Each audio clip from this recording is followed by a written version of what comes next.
สวัสดีคุณผู้ชมทุกท่านวันนี้ก็เป็นวันศุกร์ที่ 31 กรกฎาคม ปี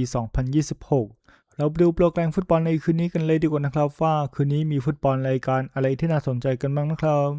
เดี๋ยวเราเริ่มที่โปรแกรมฟุตบอลอาเซียนคัพกันก่อนเลยดีกว่านะครับในคืนนี้ก็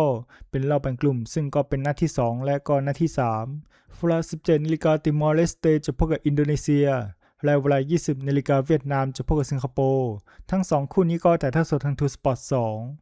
โปรแกรมฟุตบอลสกอตติชพรีเมียร์ชิพในคืนนี้ก็เปิดฤดูกาลแล้วนะครับซึ่งก็เป็นนัดที่1เวลาตี2ดันดียูไนเต็ดจะพบกับเรนเจอร์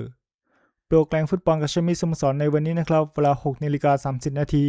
ลีดยูไนเต็ดจะพบกับซันเดอร์แลนด์เวลา 15 นาฬิกา 30 นาทีอาราเบสจะพบกับคาสเตยอน